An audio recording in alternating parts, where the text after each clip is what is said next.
I try to keep Black History going all the time. So, cause yeah, we're 365 days out the year over here. Yeah, we don't stop Black History. So, but right. it is official. Yeah. All right. Okay, so now just so you know, well, all righty then. I know we had a caller that was trying to say something. Hello. Hi, this is Myxolydia Tyler. I'm calling in for our cleaners. Oh. Hello, how are you? Hi, I'm fine, thank you. From Baltimore Center Stage. Yes. Hey. We saw you. Oh, you did? Good. Yes. You are excellent. Thank you so much, ladies. Yeah, so, let me just say, RB family, you're going to have to say your name for me one more time because I just been calling you Miss Tyler while you were Myxolydia Tyler. Myxolydia. Well, that's really a pretty name, but I know it's spelled, and it would be difficult to probably pronounce without you pronounce it, but it's an unusual name. Well, yeah, because I got it from, it said it comes from the music term, so please explain that. So, my dad, who is a jazz musician and plays with a couple of bands here in Baltimore, it's his favorite mode of music. And so he decided he was going to, first of all, name all of my sisters and I musical names, but I got the name Myxolydia. Okay.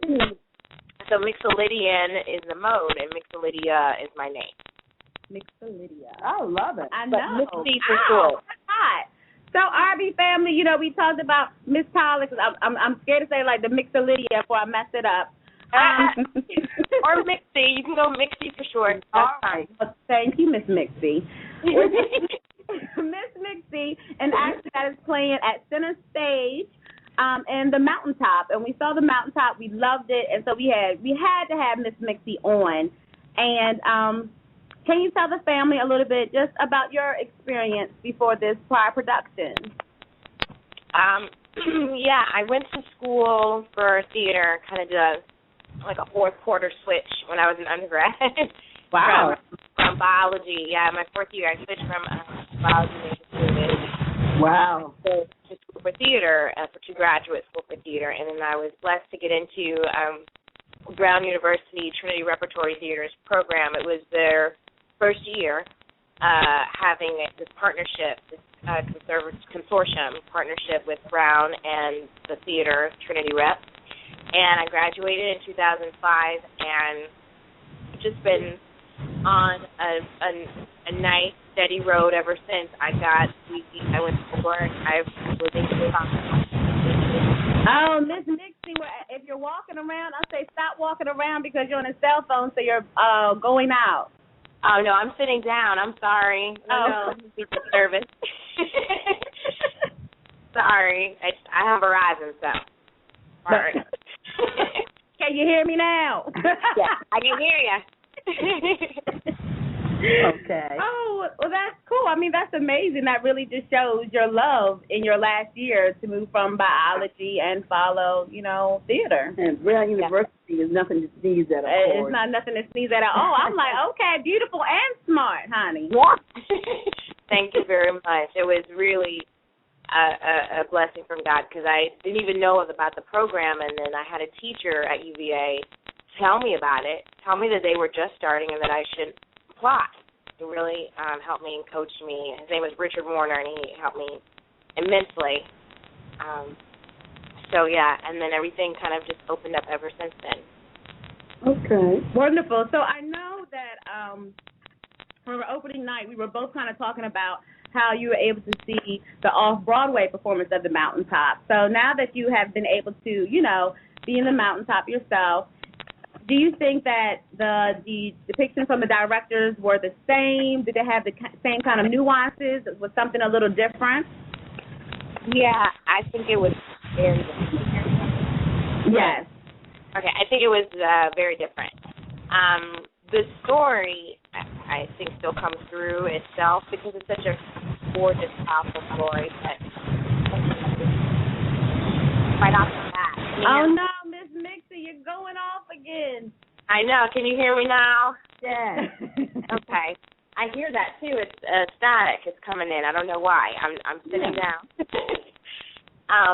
But as I was saying, the productions are different, very different in the fact that I felt like this production, Kwame, was really trying to highlight the magical realism that the play, the world of the play that goes into, and so really try to make those very real moments. And in the Broadway production, you really don't get that feel until the very end, or at least I didn't get that feel to the very end for the most part. And so it was really exciting to kind of play with how do we do these things. Like the script says this, but how do we actually physically do this that actually really the audience feels and sees, you know, and doesn't just look like a stage trick, you know. Right. So that's the biggest difference in my mind. Okay, cool. So I know that like the Miss Kamei was, you know, very opinionated, had a lot, you know, going on. She smoked, cut, drank, but at the end of the day, she was a good person. So was it hard for you to, you know, get to this character every time? And is she kind of, I don't want to say a light because nobody want to be like, yeah, I'm a cussing, drinking woman. But, you know, could you see part of yourself in Kamei? Yeah, it's funny because I was joking with our director and with my other cousin. I was like, I don't test that well. So, I was raised Southern Baptist, and I it's never something I ever really did anyway. Even when I tried to, I always looked stupid cussing. So, but I think that for me, the character is somebody that's, I think, a part of all of us. And I think it's somebody, you know, even in television, this type of festival, we love to watch. We love to hear them say what No. I know. We love to hear them say what we don't say.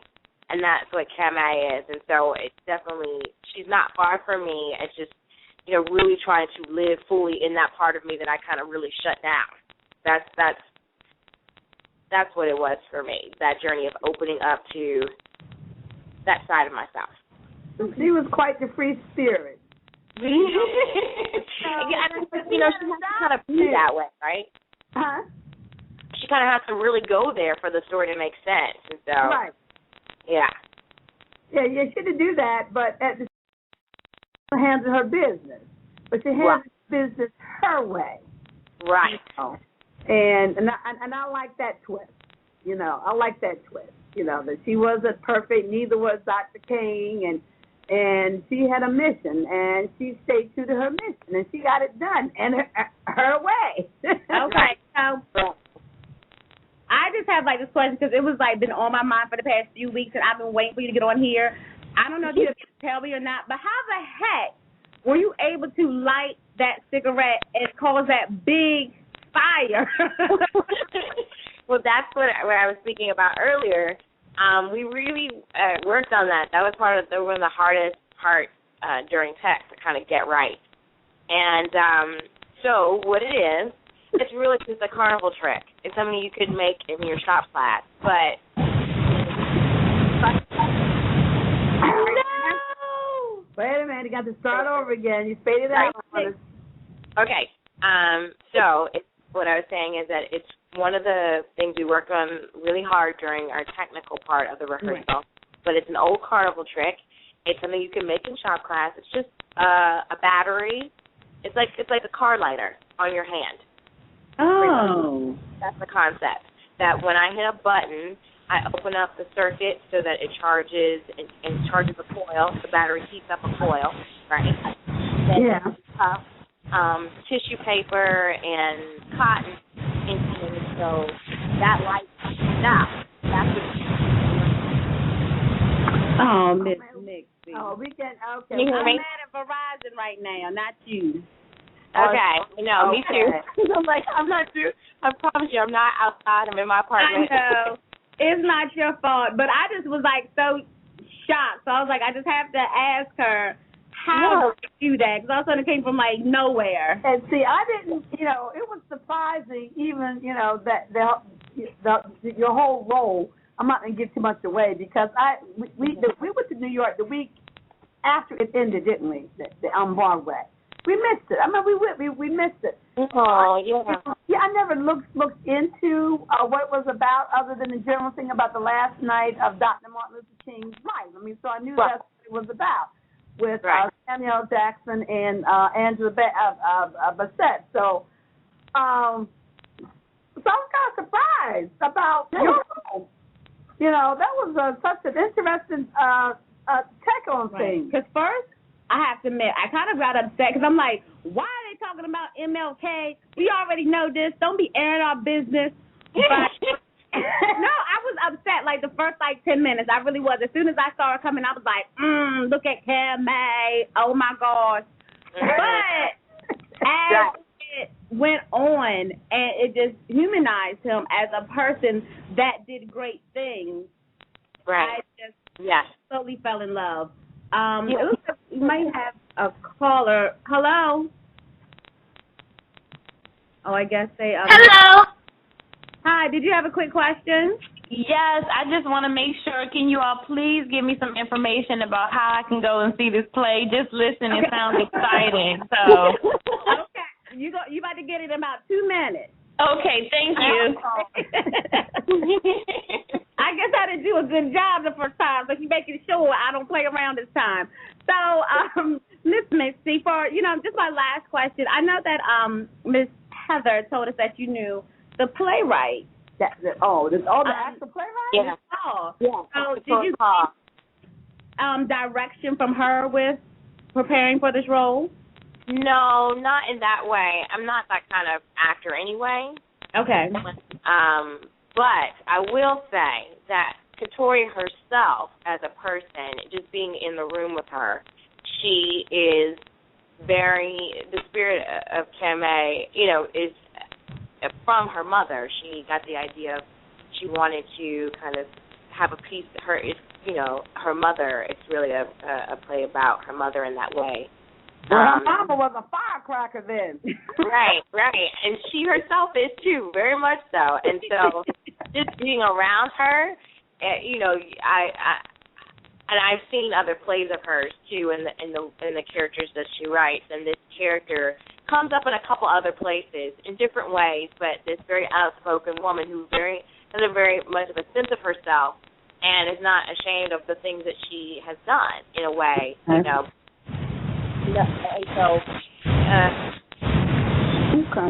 okay. Can you hear me?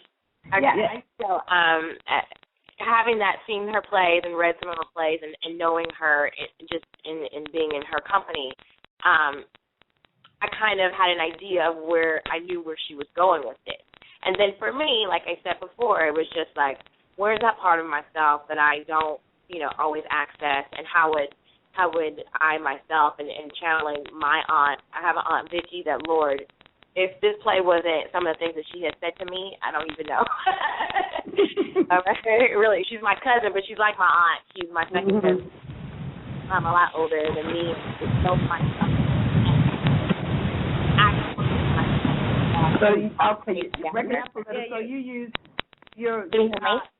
So you use you're breaking up. I was going to say. So you use your relationship of your cousin as also a way to help you build your characterization and how to with strength to pull from to do this character. Yeah. Cool. So how can we, follow you on Twitter and Facebook so we can follow your career? So when you get that Grammy, I can be like, oh, she was on her Tony on the Broadway. We're doing Tonys, Grammys, everything over here. Oscar Awards, NAACP Image Awards. I'm gonna be like, she was on RIB Radio. So how can we stay in touch, Miss Lady? Well, it's so very sad that I don't. I'm really anti-social media, but. That being said, I am on Facebook. And it's a page, and it's my full name, Myxolydia Tyler. You're going back out. I think I'm probably going to have to... Okay, can you hear me? I said I would love to stay in touch with you ladies. So please friend me on Facebook. I don't tweet, unfortunately. Okay, that's fine. Probably okay. to my own detriment, but no, it's time consuming. That's probably smart. You making business moves. You don't got time to be tweeting us all the time. But I'm on LinkedIn, I'm on Facebook, and it's just my full name. I'm the only one, Myxolydia Tyler, so it won't be hard to find. All right, RB family, that was Myxolydia Tyler. Yes, thank you so much. Tyler. Love your work. Thank you. And thank you for coming on RIB Radio. Well, yeah, I love it from a man, but built by women. All Thank you. Bye-bye. Bye-bye. Well, wow. I like that. I like her. Yes, and for all our family, because it is playing at Center Stage in Baltimore, Maryland on Calvert Street through February 24th. So you still have plenty of time to go see it. As you know, as Dree said, for our Black History Month moment. I was going to say, this is, how timely. During Black History Month, you can go see a play about the last night of Dr. Martin Luther King's life and the Lorraine Hotel and what was going on. Very interesting. You would be surprised at the turns and twists in this particular play, but definitely entertaining. Yes. Is Dree still with us? Yes, I'm still here. My head is just worked up from that very awesome conversation. I wish I was there with you guys that night. Oh, yeah. Yeah, we had to go because I've been trying to see this for the past few years. So I was pressed. I was pressed like I was a man trying to get a woman's phone number, honey. So. Oh, wow. That's really pressed. Yes, that's how pressed I was. So moving right along to our topic of today. Bitterness. It's some bitter people out here. Let me just set it off the top. Go ahead. It's a bittersweet world. They're underhanded and low down. They're trifling. Okay. All right, go ahead. What you going to talk about? So, maybe we can start it. Geez. On a better note. Like, Dree, maybe you should start us off with our tips to get over bitterness before we even get into it. Sick of these bitter people. Go ahead. Yes. Go ahead, Ms. Okay. How can we get over it before we get into it? Great. Well, I was on a website today, just surfing on the web, and I came across 10 spiritual steps to overcome bitterness. Okay. And I found this information to be very vital, not just in women's, but in men's life as well. So here are the steps. Number 1, ask God to forgive you for being bitter and resentful. Just ask God to forgive who has hurt you. I know this is a very hard thing to do, but we have to keep positive and be mature about it, right? Yes. Number 2, don't allow the bad that happened to keep you from being God's best. Number 3, don't enter a relationship or date because you will only hurt someone else. And let me stress this tip. Number 3, I think that is very important because not just young women do it, all women do it. Like, oh my gosh, my man just broke out with me. Oh, I'm about to hop back in a relationship, put revenge on him. No, that is not a good thing. What do you guys think? Yeah, I mean, you forgive yourself, you forgive them, and then you keep moving. Yeah, and okay. I want to get through all these steps. She keeps putting up her fingers, her hands on me to shut up, basically. Well, we only have 10 minutes, so we got to get through everything. All right. Okay. All right, well, the next step, the next tip. Pray daily for God to heal you and research scriptures to study and apply to your life daily.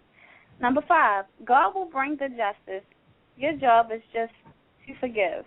Number 6, when you forgive, you remove the offender's power to hurt you. Accept what has happened and understand you have to heal. Seek professional help if necessary. Number 7, understand that when we continue to walk around bitter and hurt, the people who have already moved on with their lives. Number 8, allow God to help you forgive and forget. Some of us don't trust God. That is why we continue to live in pain. Don't forget to continue to ask God to forgive who has hurt you. Ask God to bless their life and heal them as well. Number 9, understand that forgetting means you are letting go of what they did to you. It does not mean you have amnesia. Number 10. Okay. You know, number 10. Don't feel or act like you have revenge. God forgives you just know what was done to you and what you had done to others. This information is what's.mentalhealth.com. You know, I believe in all of that, and you know, you just have to learn to move on and forget people. You know, it doesn't mean you forget, like you don't have amnesia. You're not a fool, right? You know, but you can't just live in bitterness. I mean, you just swallow up your own life that way. And yeah, so those I like the tips. I mean, for those who are not do not have a relationship with God because they've chosen not to, then it's the basic advice: learn to move on. All right, live your life. Yes, something happened. It wasn't what you wanted. It didn't turn out the way that you expected. You know, you're still here. So there's another chance for you to have happiness somewhere else or with someone else instead of yourself. How about being happy with yourself, first of all? You know, if you get happy with it's a lot of other Swedish fish in the sea.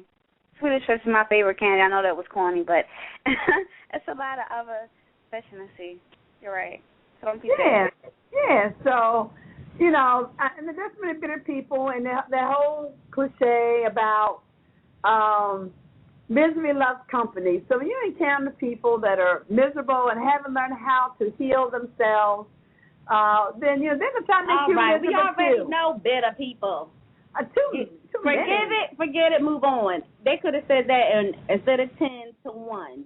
Period, point blank. You live, love, and learn. Exactly. I mean, and the whole thing is, I mean, I think the bitter woman kind of mantra, I think, has really been put on, to me, black women more than any other race of women. Because, I mean, we are very forward with how we think, how we talk, and it's like as soon as you try to roll your neck, roll your eyes, they're like, oh, she's bitter. As soon as you got something to say negative about a man, oh, she's bitter. Not that I am telling my truth. Mm-hmm. Not that I'm telling you my experiences with men, but as soon as you share a bad experience, you have to be bitter. But I can't just share what has happened to me. Right. And if most of that has been negative, then that's just what has happened. I don't think that every woman is bitter. It's just that she has, you know, one, allowed these people in her life. Two, I'm hoping she's letting go of these people in her life. That's, to me, the most important part.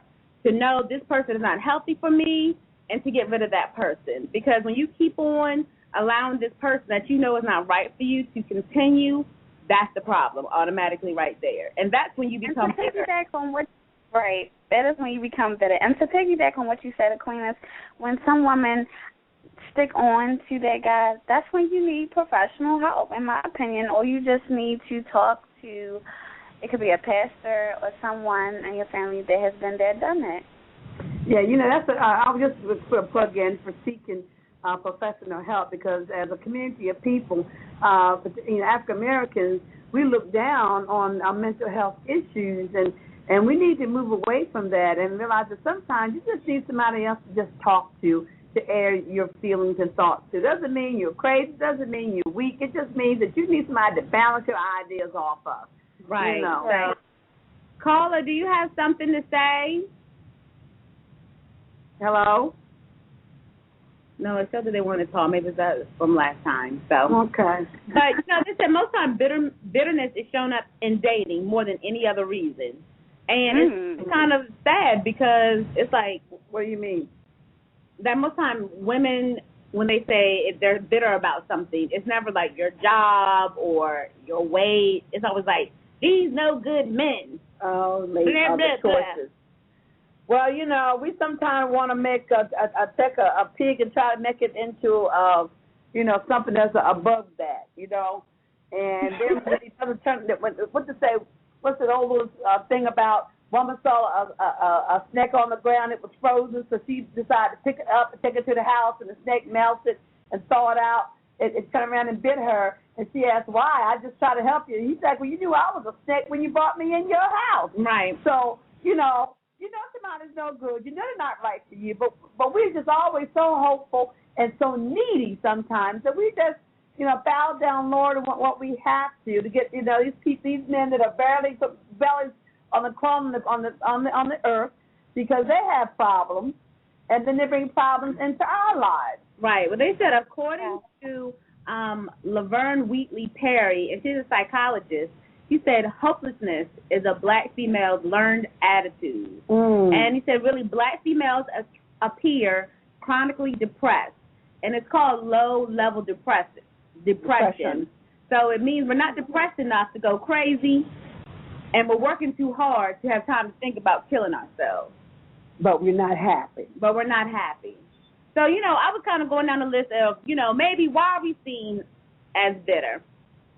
So most times they said, to me, black women are seen as bitter because as soon as we say, no, we're not interested in taking your phone number, I think a bitter black man or a bitter man in general would be like, F you, I didn't want you no way. And so it's kind of like bouncing off of each other. There's some ignorant sons of bitches out here. Go ahead.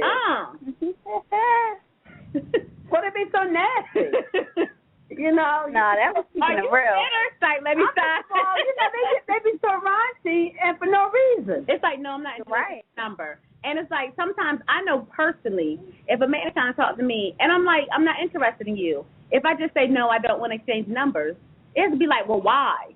Why can I have your number? Like, you just keep on pounding and pounding, trying to get my number. If I just say no, say okay, and move on. Right. It's like I have to lie sometimes when I'm not in a relationship. And like, I have a man.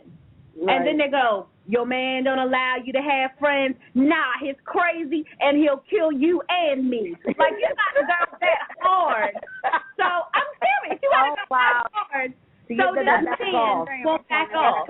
And then all of a sudden, you think you're too good just because I don't want your number. Look, I don't like you. You're not my type. That's like a woman trying to talk to some man that is clearly interested in something that that he doesn't have a preference for. And I'm going to be like, oh, you bitter, and just because I don't like you. Right, there's no chemistry here. You're keep a nice moving. person. There's no chemistry here. I'm not interested. Keep it moving. And so they said a lot of women feel, abandoned or played by their own men who date races of other women. That's another one. All I got to say, women, if you're single, follow Janet Jackson's example. Because he is fat. And he's a billionaire. Go ahead. Race of color, let it go. That's all I got to say. Follow Janet. Oh, my God. Because I don't discriminate at all. I love all my M&Ms. Holla. Oh, Lord. And they say sometimes, that we as black women have been trained to take care of ourselves, to not wait on a man for anything, because it's like they say it kind of comes from our mothers. It's the mom got a bandit, so she makes sure that her daughter knows you got to make sure you take care of yourself. You can't wait on no man to give you nothing. And so, when we enter these relationships, we're like, look, I'm independent, I'm the bomb, I did this, and I'm not going to accept anything. What's interesting with my generation, we came in between the mix of the time of the two parent family, whatever, and then we came up through the women's rights movement and the feminism movement, which is women, you do your own thing. So we were torn between these two worlds, and now looking back, we're all senior citizens. Looking back, we're thinking, well, your mom was telling you one thing, the world's telling you another thing. What do you do? So. Right. So the values were all mixed up with us. There was such a contrast. Right. And I have too many girlfriends that I went to college with that never married. I mean, the greater percentage of them never married. But are they accomplished women? Yes, they are. And then it still persists even to this day of being educated women, and then you can't find someone who's equivalent to you professionally. I'll just say equivalent that way, because there are more than one way to make a relationship work. But they said that black men just as bitter as women. I know you've seen it on Facebook. They always have something talking about women this and women that. Yeah. And it's like they have so much to say on Facebook, you know, it's just like they said that, you know, black men aren't really, they're not good communicators as other races. Now, I'm not sure of this because I have not dated a lot outside my race like that. Oh, you dated a couple, though. You know what? You just had to put my business. Had to put my business. Not in recent years, but she was young. Very, very young. Let's just say that. For real? Okay. I'm listening, Gigi.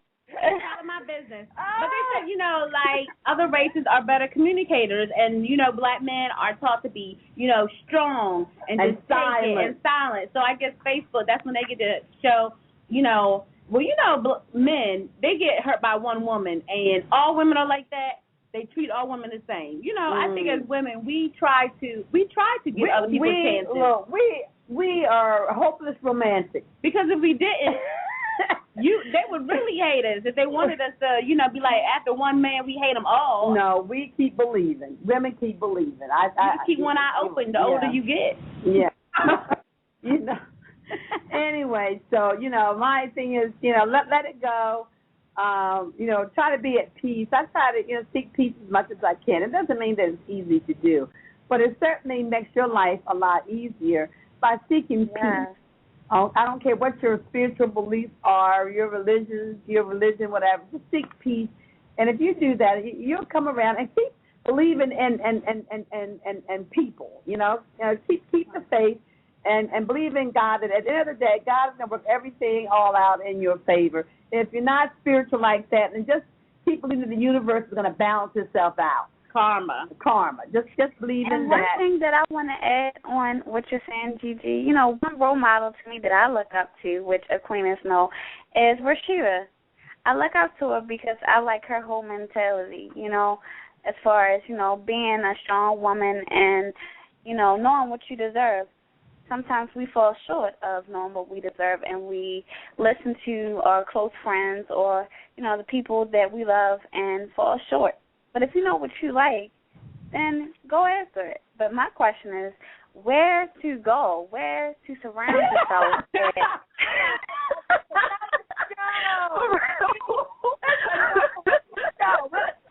We've talked in the past about where to go to meet men. And I thought we had a great idea. Maybe we need to keep talking about that and keep that flowing so that women can get some ideas about where to go out there, reinvent yourself, pick yourself up, and don't give up. If you're looking for a relationship, you know, I mean, first, like, it starts with yourself, though. It starts with yourself. But Love I think, yourself. To me, I don't even think, you know, not being in a relationship, just finding, you know, a guy that's like-minded like you. Right. But then I'm like, you know what, we're in Baltimore City. That's never going to happen. Oh. Well, I can't say that's never going to happen because I got a good man right here. Now, is he perfect? No. Well, but as Bob used to say, perfect. His good outweighs his bad. So I can't sit up here and say no good black men because I was lucky to find one. And I think the whole thing with, you know, I think women, we do so much that we do know ourselves and we do know what we want. I think that, you know, another thing is, do we go after what we want? Right. One, do we go after it? Do we accept less? And do we accept less? Right. And two, it's like, but are we trying to get too much? Because I think we just need to be realistic. You're not going to get it all. But women do not have a problem being submissive to you. But I have to trust that you're going to lead me the right way. Right. If I feel like you're leading me to a place that's not going to help me, you, and our potential family, I'm not following you. Period, point blank. Now, we can talk about it, and I go, baby, I don't know. And if you keep on going down that dumb path, I'm going to have to listen. That's all I'm saying, because I feel like black people are like, they're not trying to be submissive. You know what? If you want to be treated like a man, then you're going to have to act like a man, and we're going to have to do gender roles. What does that mean? That's right. I'm going to need you to take responsibility to make sure that the lights in the BGE don't go off. Now, when you want to talk about... ladies, a good book to read is Steve Harvey's Straight Talk, No Chaser. I'm reading that now, and I have to say I'm learning how men are. I mean, I don't even think, like, to me, it's like what? Men are the easiest things. They want you to cook. They want you to have sex with them. They want you to always look good. I mean, past that, what can you talk about in 300 pages? I'm waiting. Queen, you have to read it. You have to read it. Anyway, I've been always told by like men that I'm bitter. They're like, you are bitter, and I'm like, I'm just honest. These have been my experiences, and now I'm like, do I have a different experience with someone I'm dating now? Yes, but for the most part, I have had awful experiences with black men being selfish, acting as if they're going to stay single forever, that they can have millions of women, and you should accept that because, one, I'm college educated, two, I haven't been to jail, three, I got a house, a car, and you need to kiss my feet. And I just refuse to do it. So it's just like, they say we need to get over ourselves. The little bit of black men that think they're doing something need to get over themselves as well. And then maybe we can come into an agreement. You know what? And you said something else. We were having a conversation, Queens, about how people act like, they date when they're young, and then they don't want to get married until maybe 20 years later, 15 years later. And then you married someone who you don't even like as much as the person that wanted you so badly, 10 years earlier, but you just felt that you needed some more time. And, when you love someone, that never really ever goes away. You put it to the side here and there, but you always will have a place for that person. You just hit that far left field. How did it doesn't mean that you want to go back with that person. I don't know. Exactly. You don't even know where you guys. What about this? What about? You know what? We down. Look. On the words. Dream, you have words. I do have one more thing to say. Yes. Some lady out there broke up and she's going through withdrawals about the physical part. How do you get over the physical part? Do you get a go on vibrator. candycoated.com and get that lipstick vibrator? I knew you was going to say that. But what if it conk out? What if you break it? Then you go get another one. You go get some more batteries. I don't know what to tell you. So you don't go see exercise. You go to the movies. Well, you go to church. I'm not advocating this, but I had a girlfriend. She was much older than I was. I mean, she's passed since. I think she, made in her mid-70s. But she would just say, these women out here trying to get these men. You don't want them. The men don't want you. You don't want them either. But you just have to have a man in your life to have sex. You said, go pay for it. Go pay for your little one-night stand. No.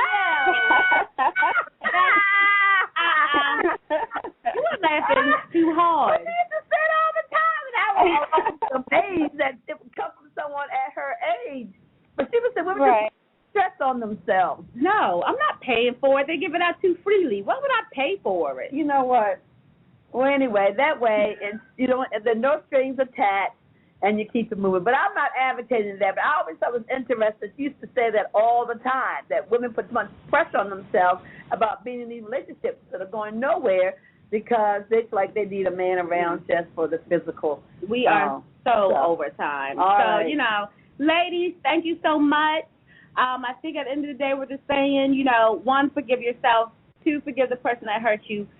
And move on. And you know what? To me, they say don't do revenge. To me, revenge is when someone looks at you and sees how successful you are. That's the sweetest taste that you can have in your mouth. So keep moving, keep striving, keep doing stuff to better yourself. Because guess what? That man is watching.